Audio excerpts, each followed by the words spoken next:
इस वीडियो के द्वारा मैं आपको बताऊंगा पूरे एशिया की टॉप हॉन्टेड साइट्स के बारे में कि क्यों ये जगहें हॉन्टेड मानी जाती है और पूरे एशिया में टॉप रैंक करती हैं। वीडियो बहुत ही मजेदार होने वाली है, लास्ट तक देखना। तो शुरुआत करते हैं नंबर 4 से। द लवांग सेव ये लोकेटेड है इंडोनेशिया के सेमारंग सिटी में। 1904 में मिलिट्री हेडक्वार्टर्स के लिए इस बिल्डिंग का कंस्ट्रक्शन स्टार्ट हुआ था। वर्ल्ड वॉर 2 के दौरान जापानीज आर्मी ने इस बिल्डिंग पर अपना कब्जा जमा लिया था। जापानीज आर्मी इंडोनेशियन सोल्जर्स और लोगों को यहाँ पर लाकर टॉर्चर किया करते थे और मार देते थे, और वो बिल्डिंग के बेसमेंट को as a torture room use करते थे। वे लोगों का सर काट कर बेसमेंट के कोने में फेंक देते थे और उनके ब्लड को ड्रेन्स के थ्रू फ्लो करने देते थे। जापानीज आर्मी अपने प्रिजनर्स के लिए बहुत ही क्रूअल थी। यहाँ पर कई हजारों लोगों को बेरहमी से मारा गया है और इसीलिए आज भी इस बिल्डिंग में कई आत्माएं घूमती रहती हैं, शायद अपने बदले की तलाश में। अब ये बिल्डिंग एकदम अबेंडेंड, एकदम सुनसान पड़ी हुई है। यहाँ कोई आता जाता नहीं। हर दिन इस बिल्डिंग में कम से कम 1000 लोग घूमने आते हैं। आसपास के लोग और विजिटर्स बताते हैं कि उन्होंने एक औरत की आत्मा को अक्सर इस बिल्डिंग के अंदर घूमते हुए देखा है। और सबसे हॉन्टेड जगह इस बिल्डिंग की है इसका बेसमेंट। जब भी लोग बेसमेंट में आते हैं वो कुछ अजीब सा महसूस करते हैं और वो क्लेम करते हैं कि उन्होंने बेसमेंट में हेडलेस आत्मा को घूमते हुए देखा है। कहा जाता है कि एक वैम्पायरिक वुमेन जो कि बच्चे को जन्म देते हुए मार दी गई थी, आज भी इस जगह को हॉन्ट करती है।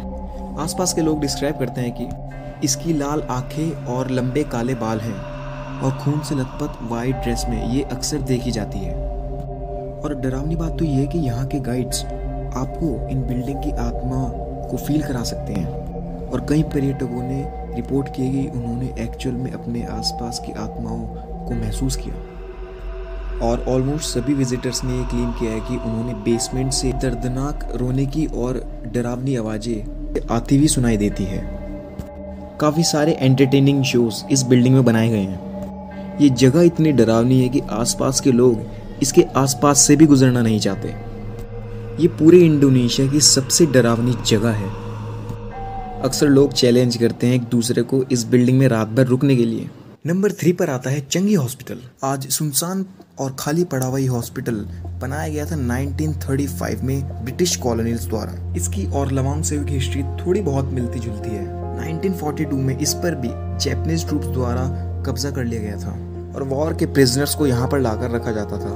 लोग क्लेम करते हैं कि हॉस्पिटल में टॉर्चर चैम्बर बनाया गया था जिसमें मोटी मोटी लोहे की चेनें दीवार से लटकी रहती हैं और फ्लोर पे ये खून के दाग प्रूव भी करते हैं। जापानीज के सरेंडर करने के बाद इसको एक बार फिर से इस्तेमाल में लेने की कोशिश की गई। अब इस टाइम पर इस हॉस्पिटल की रेपुटेशन बहुत खराब हो चुकी थी। लोगों को पता था कि इसमें कई हजारों लोगों की मौत हुई है, इसलिए वो इस हॉस्पिटल में जाने से डरते थे। ऑफिशियली ओपन होने के बाद कई लोगों ने इसमें जाने से मना किया, लेकिन कुछ लोग इसमें अपना इलाज कराने के लिए जाने लगे। और अब यहाँ से स्टार्ट होती है इसकी हॉन्टिंग्स। जो भी लोग इस हॉस्पिटल को विजिट करते उनके अंदर एक अजीब सी फीलिंग आनी शुरू हो गई थी। काफी लोग तो ये भी दावा करते हैं कि हॉस्पिटल में भूतिया गतिविधियां भी की जाती थी। ये फोटो उसी हॉस्पिटल के एक रूम की है। लोगों ने बताया कि उनके साथ हॉस्पिटल में स्ट्रेंज घटनाएं होती थी। लोगों ने वॉर के टाइम के कपड़े पहने हुए आत्माओं को कॉरिडोर्स में घूमते हुए देखा है। कहा जाता है कि आज भी आप हॉस्पिटल के कॉरिडोर से आती हुई गूंजती हुई चिल्लाने की आवाज को सुन सकते हो। ये सब चीजें देखते हुए लोगों का यहाँ पर आना जाना कम होता रहा और हॉस्पिटल एक दिन खाली हो गया। और अब ये बिल्डिंग पूरे सिंगापुर की सबसे भूतिया जगह है जहाँ पर अक्सर आत्माओं को देखा जाता है। कहा जाता है कि आज भी इसमें कई सारी आत्माओं का निवास है जिनको वर्ल्ड वॉर के दौरान बड़ी बेरहमी से मारा गया। इस हॉस्पिटल से जोर जोर से चिल्लाने और अजीब अजीब आवाजों का सुनाई देना बहुत कॉमन हो चुका है। विजिटर्स बताते हैं कि उन्होंने हॉस्पिटल में एक छोटे बच्चे को रोते हुए देखा है। काफी लोग बूढ़े आदमी और काफी लोग बूढ़ी औरत का भी जिक्र करते हैं जो कि उनके आंखों के सामने ही गायब हो जाती है। 2017 में एक वीडियो बहुत वायरल हुई थी जिसमें हॉस्पिटल में एक नर्स को बच्चा ले जाते हुए देखा गया। तो ये रही वो वीडियो। जैसा कि आप इसमें देख सकते हैं वो पूरी कॉरिडोर में कहीं भी नहीं दिख रही, लेकिन अचानक से वो इस विंडो में जाती हुई दिख जाती है। और इस वीडियो को ध्यान से देखो। ये वीडियो रिकॉर्ड करी गई थी एक साइकिलिस्ट से जब वो इस हॉस्पिटल के पास से गुजर रहा था। आप इस विंडो में एक ब्लैक फिगर को देख सकते हो। और 2014 में भी एक इंस्टाग्राम यूजर ने इस फोटो को शेयर किया। ये एक्चुअल में इतनी डरावनी जगह है कि 2010 में इस हॉस्पिटल में मॉक्यूमेंट्री नाम की मूवी बनाने के दौरान क्रू के साथ ऐसी डरावनी घटनाएं हुई कि उन्होंने वापस आने से साफ इनकार कर दिया। दूसरे नंबर पर आती है forbidden city of China.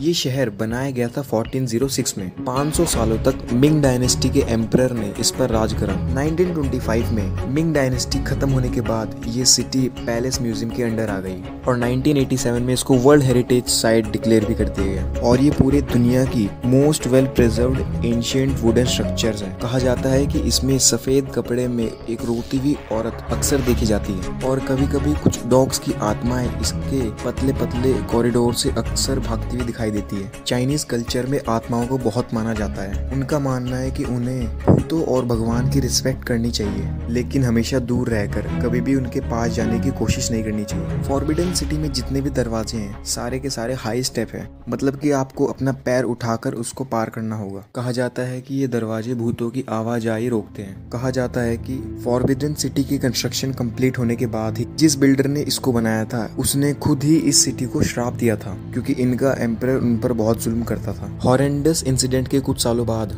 Emperor ने 250 से भी ज्यादा बिल्डिंग में आग लगवा दी और हजारों लोगों को मरवा दिया था और काफी लोगों को तो इसकी दीवारों में चिनवा दिया था। जो लोग भी यहाँ पर घूमने आते हैं वो बताते हैं कि कोई एक अनइवन स्ट्रक्चर की परछाई उनके हमेशा पीछे लगी रहती है। इसकी दीवारों से जानवरों के चिल्लाने की आवाजें और फ्लूट म्यूजिक सुनाई देता रहता है। लोग बताते हैं कि बिल्कुल खाली कमरों से उन्हें किसी के चलने की आवाजें सुनाई देती है और अपने आप ही दरवाजे खुलते रहते हैं और बंद भी होते रहते हैं। इसके कॉरिडोर से रोने की आवाजें आती हैं और कभी कभी बिना सर की आत्माएं खाली कमरों में दिखाई पड़ती हैं। विजिटर्स डिस्क्राइब कर काले कपड़ों में उन्हें एक औरत मिलती है जो कि उनसे बात करना चाहती है, लेकिन उसका कोई फेस नहीं होता। विजिटर्स बताते हैं कि फॉरबिडन सिटी में घूमते हुए वो सेंस ऑफ टच फील करते हैं। शाम को 5 बजे के बाद इसमें जाना सख्त मना है। और फाइनली नंबर 1 पर आता है द भानगढ़ फोर्ट। ये पूरे एशिया की सबसे ज्यादा हॉन्टेड जगह है। किले में एंटर करते ही आर्कियोलॉजिकल सर्वे ऑफ इंडिया ने एक बोर्ड लगा रखा है जिसमें लिखा है कि यहाँ पर सूर्यास्त के बाद आना सख्त मना है। ये किला बनाया गया था भगवंत दास द्वारा अपने सबसे छोटे बेटे के लिए। कहा जाता है कि किला जहाँ बनाया जाना था उसी के पास में एक बालानाथ नाम का संत महात्मा रहा करता था जो कि वहाँ पर मेडिटेट करता था। किले के निर्माण के लिए जब माधो सिंह उससे परमिशन लेने गए तब वे महात्मा सिर्फ एक शर्त पे राजी हुए कि चाहे कुछ भी हो जाए लेकिन किले की परछाई उनके घर पर कभी नहीं गिरनी चाहिए, नहीं तो इस पूरे शहर का विनाश हो जाएगा। माधो सिंह ये शर्त मंजूर करके किले का निर्माण शुरू करते हैं। किले के निर्माण के बाद किले का उच्च अधिकारी जो इस शर्त से अनजान था वो इस किले के कद को धीरे धीरे बढ़ाने लगा, जिसके कारण एक दिन बालूनाथ की झोपड़ी में किले की परछाई पड़ गई और बालूनाथ गुस्से में आकर उसी दिन पूरे शहर को श्राप दे देते हैं। आसपास के लोगों द्वारा माना जाता है कि इसी श्राप के कारण कुछ सालों बाद भानगढ़ पर हमला हुआ, जिसके कारण भानगढ़ की पूरी जनसंख्या खत्म हो गई। तभी से भानगढ़ बिल्कुल सुनसान और खाली पड़ा हुआ है। भानगढ़ के बारे में सबसे इंटरेस्टिंग फैक्ट ये है कि भानगढ़ में जितने भी घर हैं सभी की छत गिरी हुई है और पास्ट में जितनी भी बार इनको बनाने की कोशिश की गई है ये अपने आप ही किसी रहस्यमय रीजन से गिर जाती, जिसकी वजह से यहाँ पर काम करने वाले लोगों को भी काफी चोटें आई हैं। लेकिन भानगढ़ में जितने भी भगवान के मंदिर हैं उनकी छत एकदम सही सलामत है और आज भी एकदम सही तरीके से खड़ी है। पास के लोगों द्वारा बताया जाता है कि एक बार 3 लड़कों ने इसमें रात गुजारने की हिम्मत दिखाई थी। बताया जाता है कि उनके पास सभी चीजें और फ्लैशलाइट होने के बाद भी उनमें से एक कुएं में गिर गया, जिसको उसके बाकी 2 दोस्त रेस्क्यू कर हॉस्पिटल ले जाते हैं, लेकिन किसी रहस्यमय तरीके से उनकी रास्ते में ही एक्सीडेंट होकर मौत हो जाती है। आसपास के लोगों द्वारा बताया जाता है कि रात को अक्सर इस किले से चिल्लाने की आवाजें सुनाई देती हैं